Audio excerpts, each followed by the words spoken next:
नमस्कार दोस्तों, आज हम लोग हॉरिजॉन्टल रिजर्वेशन यानी क्षैतिज आरक्षण तथा वर्टिकल रिजर्वेशन यानी ऊर्ध्वाधर आरक्षण के कंसेप्ट को समझेंगे। साथ ही सुप्रीम कोर्ट द्वारा इस संबंध में दिए गए न्याय निर्णय तथा महिलाओं को दिया जाने वाला हॉरिजॉन्टल रिजर्वेशन की प्रक्रिया पर भी नज़र डालेंगे। तो आइए सबसे पहले हम लोग हॉरिजॉन्टल रिजर्वेशन तथा वर्टिकल रिजर्वेशन के सिद्धांत को समझते हैं। तो इसके लिए सबसे पहले हम लोग स्थिति 1 को देखते हैं। मैंने पूर्व के वीडियो में बताया है कि झारखंड में सीधी भर्ती से भरी जाने वाली सभी प्रकार की नियुक्तियों में विभिन्न कैटेगरीज के लिए जो आरक्षण का कोटा निर्धारित है वो SC के लिए 10% है, ST के लिए 26%, BC1 के लिए 8%, BC2 के लिए 6% और EWS के लिए 10% है। यानी यदि किसी पद के लिए 100 सीटें हैं तो इनमें से SC के लिए 10 सीटें, ST के लिए 26 सीटें, BC1 के लिए 8 सीटें, BC2 के लिए 6 सीटें और EWS के लिए 10 सीटें आरक्षित हैं। अब मान लीजिए इसके बाद जो ये 40 सीटें हैं वो केवल और केवल जनरल कैटेगरी से भरी जाएंगी। यानी SC कैटेगरी से केवल 10 बच्चों का ही चयन होगा, चाहे वो मेरिट पर आए या फिर अपने आरक्षण कोटि से। ST कैटेगरी से केवल 26 बच्चों का ही चयन होगा, चाहे वे अपने मेरिट से चुनकर आए या फिर अपने आरक्षण कोटि से, कोई फर्क नहीं पड़ता। इसी प्रकार BC1, BC2 और EWS से क्रमशः 8, 6 और 10 बच्चों का ही चयन होगा, कोई फर्क नहीं पड़ता, चाहे वे अपने मेरिट के आधार पर चुनकर आए या फिर अपने आरक्षण कोटा से चुनकर आए। ठीक इसी प्रकार ये जो 40 सीटें हैं, ये 40 सीटें केवल और केवल जनरल कैटेगरी के बच्चों से ही भरी जाएंगी। यानी इन 40 सीटों में केवल जनरल कैटेगरी के बच्चे ही सेलेक्ट होकर आएंगे। इन 40 में से किसी भी आरक्षित कैटेगरी के बच्चे चुनकर नहीं आएंगे। यानी इन 40 में SC, ST, BC1, BC2 और EWS का कोई भी बच्चा सेलेक्ट नहीं हो सकता, केवल और केवल जनरल कैटेगरी का ही बच्चा चयनित होगा। इसे दूसरे शब्दों में ऐसे समझा जा सकता है, मान लीजिए किसी एग्ज़ाम का जनरल कैटेगरी का कट ऑफ 80 है तथा SC कैटेगरी का कट ऑफ 60 है और किसी SC कैटेगरी के छात्र का प्राप्तांक 90 है, तो भी उस बच्चे का चयन जनरल कैटेगरी के अंतर्गत न होकर अपनी कैटेगरी यानी SC कोटि में ही होगा। यदि इस तरह के रिजर्वेशन पॉलिसी कहीं पर है तो हम कहेंगे कि वहाँ पर हॉरिजॉन्टल रिजर्वेशन लागू है। आइए अब स्थिति 2 को देखते हैं। कहा गया कि SC के लिए 10 सीटें, ST के लिए 26 सीटें, BC1 के लिए 8, BC2 के लिए 6 और EWS के लिए 10 सीटें आरक्षित हैं। अब ये जो शेष 40 सीटें हैं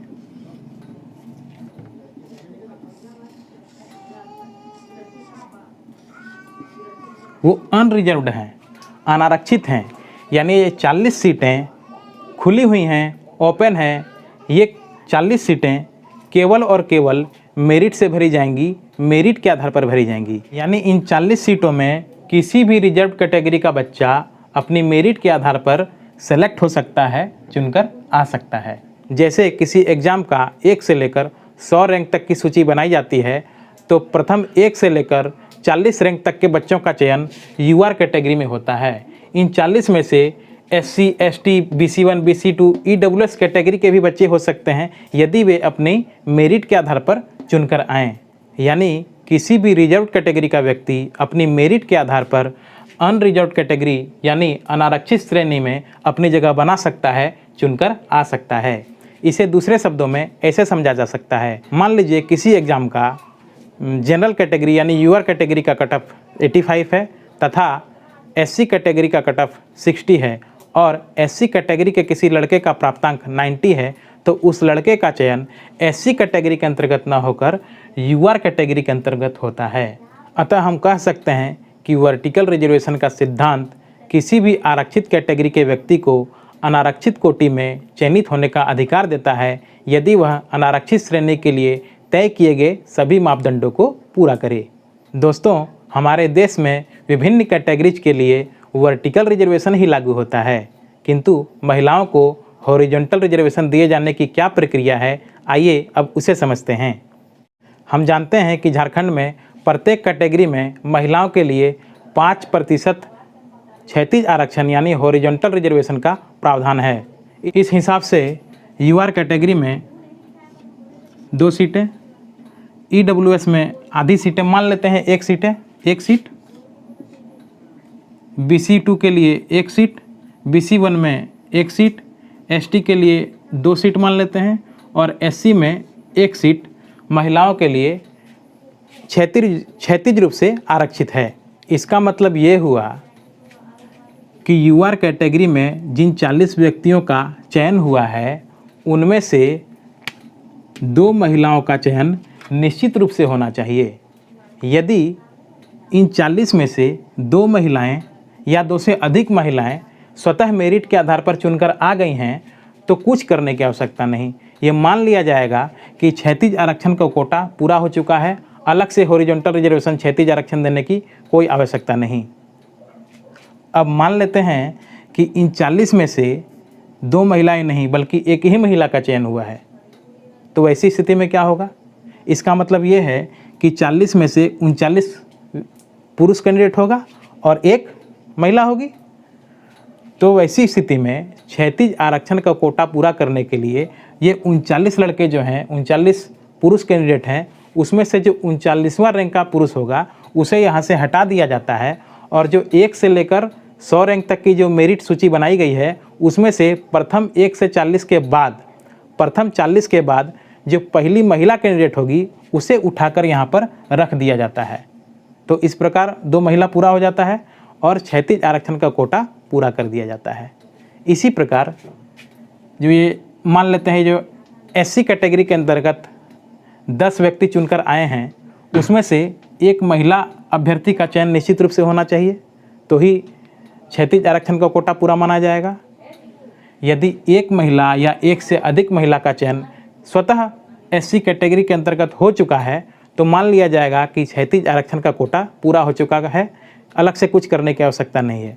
लेकिन यदि इन 10 SC कैटेगरी में 10 पुरुष कैंडिडेट ही चुनकर आ गए हैं तो वैसी स्थिति में क्षैतिज आरक्षण का कोटा पूरा करने के लिए जो 10वां रैंक का SC पुरुष कैंडिडेट होगा उसे यहाँ से हटा दिया जाता है और जो 1 से लेकर 100 रैंक तक की सूची बनाई गई है उसमें प्रथम 1 से 40 के बाद जो पहली SC कैटेगरी की महिला होगी उसे उठाकर यहाँ पर ला दिया जाता है और इस प्रकार क्षैतिज आरक्षण का कोटा फुलफिल पूरा कर दिया जाता है। अब प्रश्न हो सकता है कि मान लीजिए ये 10 सीटें पुरुष SC कैंडिडेट से ही भर गई हैं और एक चूँकि यहाँ पर महिला का चयन करना है क्षैतिज आरक्षण का कोटा पूरा करने के लिए, तो वैसी स्थिति में जो हम लोग 100 रैंक तक की जो सूची बनाई जाती है उसमें 1 से 40 के बाद जो पहली SC कैंडिडेट की महिला होती है उसे यहाँ पर चयनित करके ले आते हैं। अगर मान लिया कि प्रथम 40 के नीचे एक भी SC कैटेगरी की महिला ना मिले तो वैसी स्थिति में क्या होगा? तो इसका उत्तर है कि वैसी स्थिति में 10वें पुरुष कैंडिडेट को नहीं हटाया जाता, बल्कि ये जो 10 SC पुरुष कैंडिडेट का चयन हुआ है उन्हें 10 में से 10 को अंतिम रूप से चयनित कर दिया जाता है और इसी प्रक्रिया के तहत सभी कैटेगरी में क्षैतिज आरक्षण दिया जाता है महिलाओं को। यही प्रक्रिया होती है महिलाओं को क्षैतिज आरक्षण देने की। अब आइए इस संबंध में सर्वोच्च न्यायालय द्वारा जो प्रक्रिया बताई गई है उसका भी अवलोकन हम लोग कर लेते हैं। यह झारखंड सरकार का विभागीय लेटर है जिसमें सर्वोच्च न्यायालय द्वारा महिलाओं को क्षैतिज आरक्षण दिए जाने संबंधी न्यायाधीश के अंश को उद्धृत किया गया है।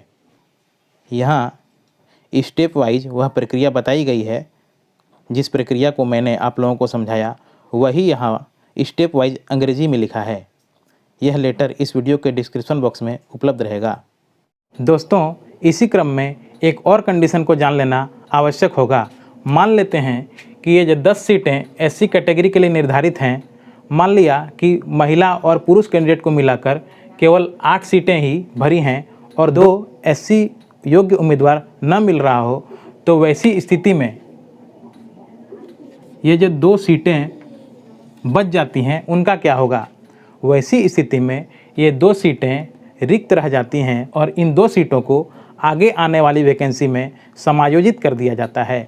कभी कभी आपने देखा होगा, यदि किसी चीज़ का वैकेंसी आता है तो उस वैकेंसी के लिए 2 तरह का विज्ञापन प्रकाशित होता है, एक रेगुलर वैकेंसी का, एक बैकलॉग वैकेंसी का। बैकलॉग वैकेंसी के अंतर्गत जो विभिन्न कैटेगरीज के अंतर्गत सीटें होती हैं, वे वही सीटें होती हैं जो पूर्व की वैकेंसीज में संबंधित कैटेगरी का योग्य उम्मीदवार न मिलने के कारण रिक्त रह गई थीं।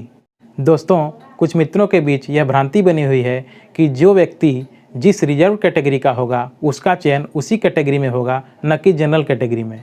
ऐसे मित्रों से अनुरोध होगा कि वे इस भ्रांति से बाहर आएं, क्योंकि हमारे देश में विभिन्न कैटेगरीज के लिए वर्टिकल रिजर्वेशन का सिद्धांत लागू है। यानी किसी भी रिजर्व कैटेगरी का व्यक्ति यदि जनरल कैटेगरी यानी यूआर कैटेगरी के लिए निर्धारित किए गए सभी मापदंडों को पूरा करता है तो उसका चयन अपनी रिजर्व कैटेगरी में ना होकर अनारक्षित श्रेणी यूआर कैटेगरी जनरल कैटेगरी में होता है। लेकिन यदि कोई व्यक्ति रियायत के आधार पर कोई फॉर्म भरता है, जैसे किसी फॉर्म भरने के लिए मान लेते हैं जनरल कैटेगरी का अधिकतम उम्र सीमा 30 वर्ष है और एससी कैटेगरी के लिए अधिकतम उम्र सीमा 35 वर्ष निर्धारित है, तथा किसी एससी कैटेगरी के व्यक्ति की उम्र 34 साल हो रही हो और वह उस फॉर्म को भर रहा हो, तो निश्चित ही वह एससी कैटेगरी के लिए जो उम्र में रियायत दी गई है उसी के आधार पर फॉर्म को भरता है। ऐसे में स्पष्ट है कि वह व्यक्ति जनरल कैटेगरी के लिए जो उम्र संबंधी मापदंड है उसको पूरा नहीं करता है। ऐसी स्थिति में एग्ज़ाम के बाद भले ही उस व्यक्ति का प्राप्तांक जनरल कैटेगरी के कट ऑफ से अधिक ही क्यों ना हो, उसका चयन अपनी आरक्षित कोटि यानी एससी कैटेगरी के ही अंतर्गत होगा। आइए इस संबंध में सरकार की विभागीय चिट्ठी का अवलोकन कर लेते हैं। यह वो विभागीय लेटर है, आप इसका अध्ययन कर लें, आपका कन्फ्यूजन शीघ्र ही दूर हो जाएगा। इस लेटर को भी डिस्क्रिप्शन बॉक्स में उपलब्ध करा दिया जाएगा। दोस्तों, हमें आशा है कि आप वर्टिकल रिजर्वेशन तथा हॉरिजॉन्टल रिजर्वेशन देने की प्रक्रिया से भलीभांति अवगत हो गए होंगे। फिर भी यदि कुछ शंकाएं अथवा संदेह शेष रह गई हों तो आप कमेंट्स के माध्यम से पूछ सकते हैं। विशेष जानकारी के लिए मेल की सुविधा भी निःशुल्क उपलब्ध है।